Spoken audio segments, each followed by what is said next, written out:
Muy buenas amigos, bienvenidos a un nuevo video de Che TV. Estoy en Varsovia. Vamos a hacer un recorrido para aprender bastante de cómo fue la historia de los judíos en Polonia. Apenas llego a la estación central de Varsovia, salgo a la calle y veo grupos de familias en los que no hay hombres adultos. Se trata de refugiados ucranianos que han sido recibidos con los brazos abiertos por la sociedad polaca. Se ven acá atrás mío banderas de Ucrania.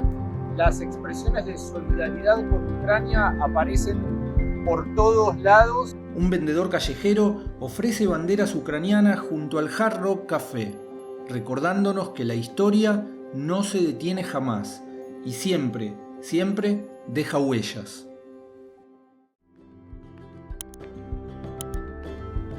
La huella más profunda en esta ciudad aparece frente a cualquiera que llegue a la estación central. Vamos ya mismo a empezar el video.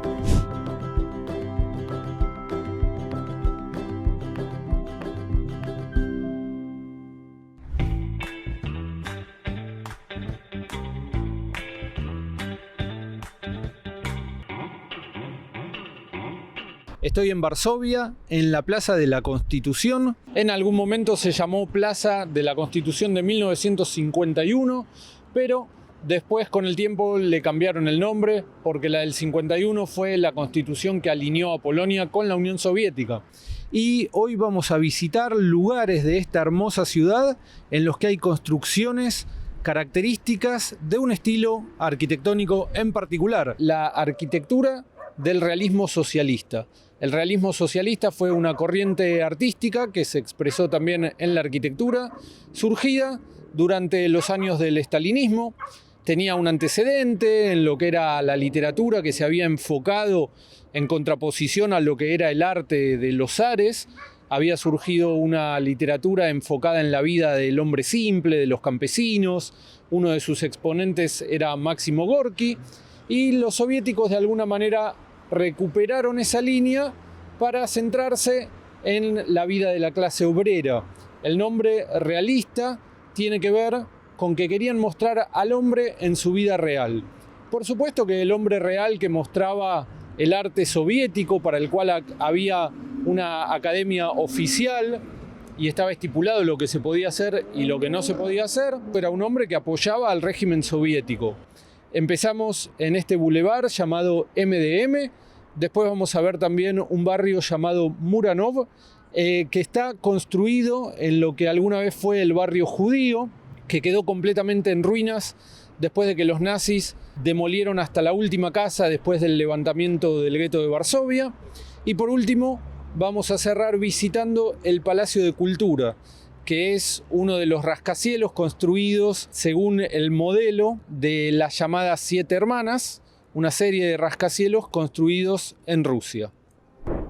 Al finalizar la Segunda Guerra Mundial, la Unión Soviética dominaba Europa del Este y estuvo a cargo de reconstruir las ciudades que habían quedado en ruinas. Al hacerlo, dejó una huella que puede observarse hasta hoy. Me refiero al realismo socialista, cuyo principal objetivo fue promover el socialismo y demostrar el poder del sistema soviético. Entre 1948 y 1955, el realismo socialista fue el estilo oficial de Rusia y los países de la órbita soviética. Es por eso que podemos encontrar patrones comunes en el espacio urbano, la arquitectura y los monumentos de distintas ciudades de Europa del Este y en lo que fue Alemania Oriental. En este video veremos la expresión polaca del realismo socialista y antes de hacerlo repasaremos las características principales de este estilo. Desde la perspectiva del Estado soviético, toda expresión artística debía influenciar y moldear la conciencia del pueblo, transmitiendo la ideología socialista. El arte no era un fin en sí mismo, sino un medio para promover el socialismo. La principal característica del estilo fue la enormidad de su escala, que buscaba producir un efecto abrumador tal que inspirase el respeto por las autoridades. En el mismo sentido, los amplios espacios brindaban el escenario ideal para las ceremonias de Estado. Durante estas, Las líneas rectas y las simetrías de los edificios se fusionaban con las que formaban los desfiles militares o las hileras de personas escuchando un discurso oficial. En 1950, el presidente polaco Bolesław Bierut aprobó un plan de 6 años para la reconstrucción de Varsovia, en el cual adhería a los principios del realismo socialista. El diseño y la reconstrucción de Varsovia fueron liderados por Józef Sigalin, nieto de una arquitecta e hijo de un dentista.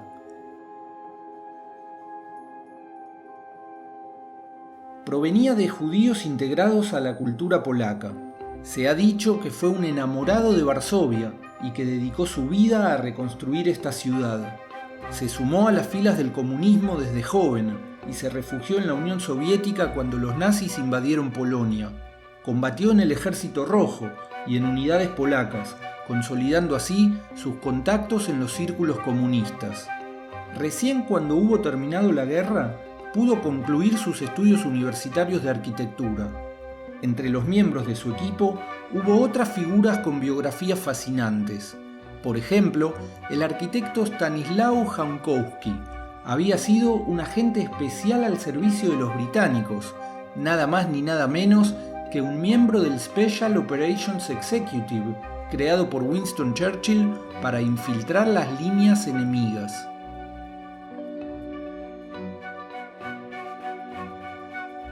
También trabajaba junto a ellos Jan Knuse, que además de arquitecto, fue artista gráfico, escritor y poeta. Fue prisionero de guerra y pasó sus días de cautiverio escribiendo versos sobre Varsovia, hasta que la vida le dio la oportunidad de trabajar para reconstruirla.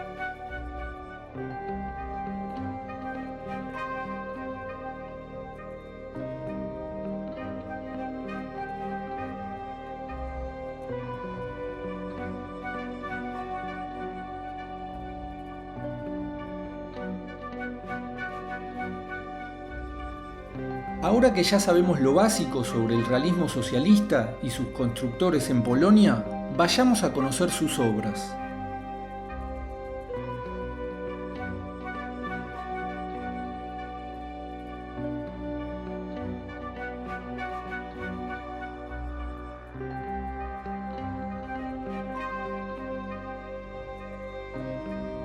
El distrito residencial Marszałkowska fue diseñado para dar respuesta al siempre acuciante problema de la vivienda, que se había vuelto aún más grave en la posguerra. Ese distrito, comúnmente llamado MDM por sus iniciales en polaco, estaba destinado a un sector del funcionariado y las clases acomodadas. La obra debía ser monumental e imponente y se la emplazó en el corazón de la ciudad, extendiéndose a lo largo de su arteria principal, la avenida Marszałkowska.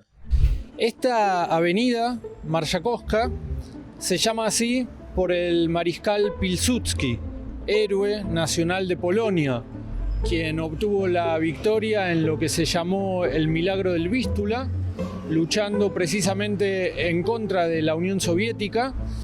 Las nuevas viviendas darían techo a 45.000 personas y fue necesario demoler los antiguos edificios que habían quedado en pie. La calidad de estas viviendas estaba muy por encima de la mayor parte de las viviendas polacas de la época y de las nuevas viviendas construidas para las masas obreras. Cada edificio fue construido en ladrillos, sin usar grandes bloques. Las líneas verticales formadas por distintos tipos de ventanas se dibujan sobre grandes fachadas ricas en elementos decorativos que incluyen cornisas, áticos, esgrafiados, mosaicos y relieves en cerámica. Ya pueden apreciar las figuras que decoran los edificios. En estos son retratados héroes de la ideología soviética en escenas de su vida cotidiana. Trabajadores del acero, mineros, campesinos y obreras. Las plantas bajas se retiran detrás de extensas arcadas y columnatas, dando lugar a terrazas junto a las cuales se aprecian esculturas y trabajos de herrería. Enormes pórticos conectan las calles transversales con la avenida principal. Este tipo de pórticos de enormes dimensiones son típicos de esta arquitectura. Es importante destacar que este tipo de construcción no era lo que se construía en todas las obras que se hicieron durante la época de Stalin, sino que estaba reservado para edificios gubernamentales y algunas obras de lujo para las ciudades. Fuera de Rusia, en otros países, esta corriente constructiva tuvo varios exponentes. Es importante destacar que en este estilo estuvo el sello personal del gusto de Stalin, porque él mismo decidía a qué arquitectos se les asignaba los proyectos, y cuando se hacían obras, obviamente se trataba de complacer su gusto. Las residencias forman parte de un espacio urbano en el cual la iluminación de la calle, las extensas áreas abiertas y los jardines completan el diseño. La majestuosidad que vemos en el distrito residencial Marszałkowska se diseñó para ser el rostro de una nueva Varsovia, renacida de la guerra y adherida al socialismo soviético.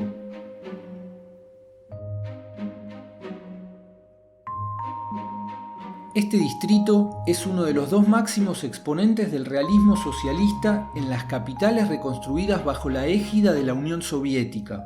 El otro, su proyecto hermano, es el Karl Marx Allee, en la parte este de Berlín, que visitaremos en otro video.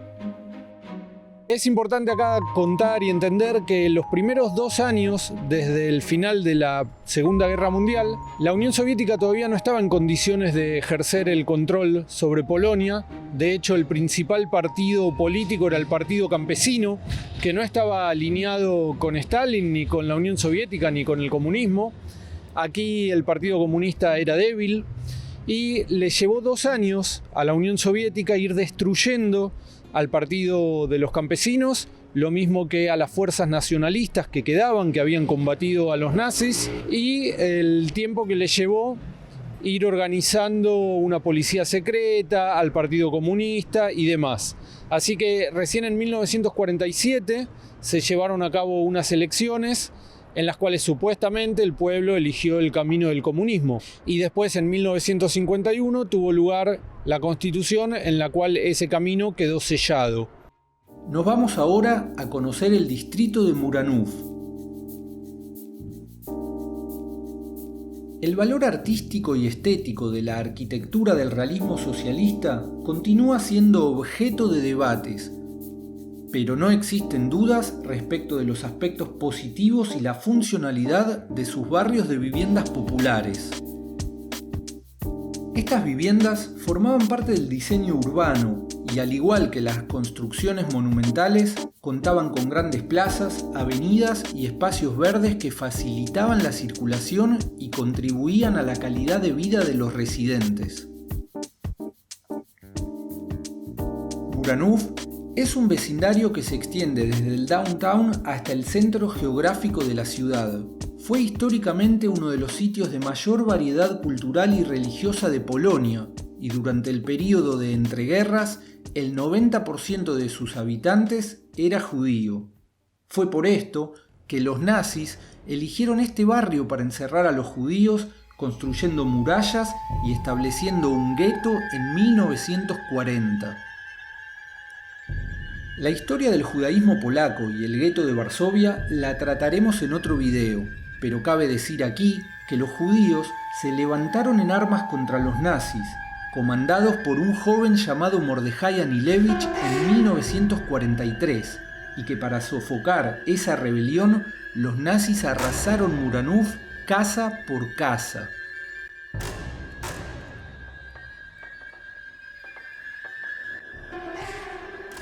De lo que había sido este distrito, solo quedaron en pie la iglesia de San Agustín, porque los nazis la usaron como torre de observación, y el cementerio judío, porque no tuvieron tiempo para destruirlo. Por eso, todo Muranov debió ser reconstruido por completo en la posguerra, y aún podemos ver las huellas del realismo socialista. Así que este barrio, construido sobre las ruinas del gueto de Varsovia, conserva el estilo del realismo soviético. En este caso, los arquitectos encargados de la obra reutilizaron los escombros de las viviendas destruidas por los nazis y crearon el mayor barrio de viviendas del país. Al hacerlo, combinaron el estilo modernista polaco anterior a la guerra y el estilo clásico con los lineamientos del realismo socialista. Desde la caída del comunismo, surgieron en el barrio un buen número de rascacielos, construidos en vidrio y acero, que pese a su altura, no logran borrar las huellas del realismo socialista y sus viviendas populares. Por el contrario, parecen darles un renovado brillo. A mis espaldas, edificios que eran parte de esos proyectos para darle vivienda a los obreros, que hacen hoy una línea de frontera, un límite, con lugares en los que emprendimientos más modernos empiezan a ganar espacio, tal como lo vemos en el centro de la ciudad. Estos edificios se planificaron en la década del 50, a comienzos de la década, y se tenía previsto que en todos estos barrios no hubiera solamente viviendas, sino todo lo que necesitaban las familias obreras para vivir: jardines de infantes, hospitales, escuelas y demás.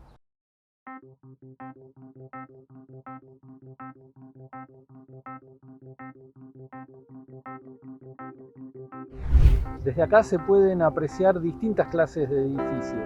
Los más simples, tipo monobloque, que eran los destinados a los obreros, pero también se ven otros exponentes del realismo soviético, en los cuales lo más característico, tal vez una de las cosas más fácilmente identificables, son los portones bien grandes.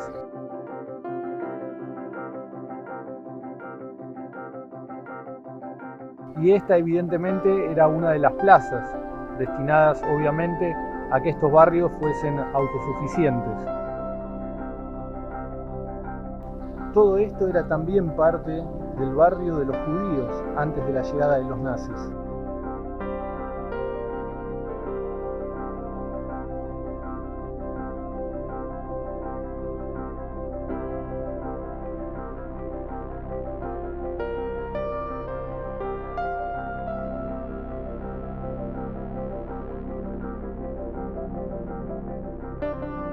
Un lugar en el que conviven las barriadas obreras de tipo monobloque con edificios de más categoría, como los que están a ambos lados en esta avenida en la que me encuentro ahora. Sigamos ahora con el indiscutido rey de cemento que todo puede verlo en Varsovia.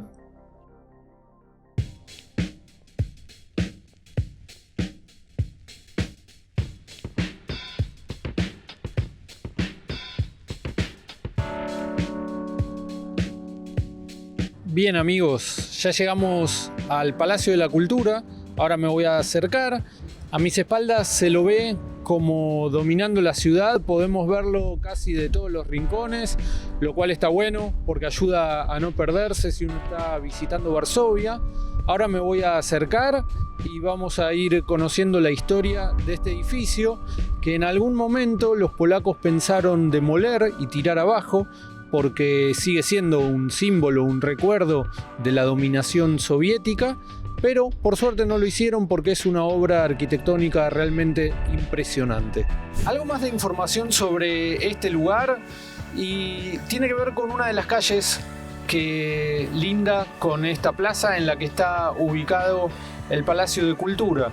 La calle lleva el nombre de una aristócrata que en 1830 decidió combatir, aunque obviamente no era usual para la época, así que tomó las armas, organizó una unidad y combatió al Imperio Ruso, nada más ni nada menos.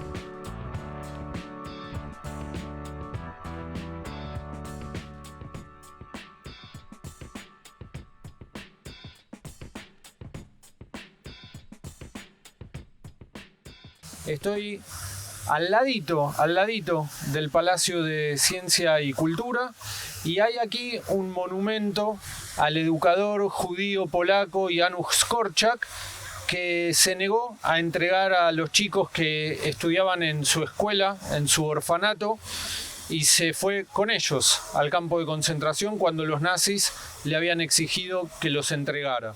El Palacio de Cultura y Ciencia fue inaugurado en 1955. el arquitecto soviético Lev Rudnev estuvo a cargo de la obra, combinando elementos propios de la arquitectura polaca con el Art Deco de los rascacielos estadounidenses.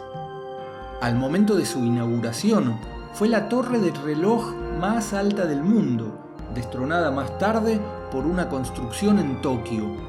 El Palacio de Cultura es referido como la octava hermana por su indudable parentesco con 7 rascacielos construidos en Moscú entre 1947 y 1953. Esos 7 rascacielos son conocidos como las 7 hermanas. Son obras que combinaron el barroco ruso con el estilo gótico y se imponen majestuosas hasta hoy. Me refiero al Hotel Ucrania, el edificio Kotelninskaya, el de la Plaza Kudrinskaya, el Hotel Moscú-Leningradskaya, donde funciona hoy el Hotel Hilton, el Ministerio de Asuntos Exteriores, el edificio Puerta Roja y la Universidad de Moscú, que fue el edificio más alto de Europa hasta 1997. Fue como parte de esta familia de rascacielos que se inauguró esta mole bajo el nombre de Palacio Joseph Stalin de Cultura y Ciencia.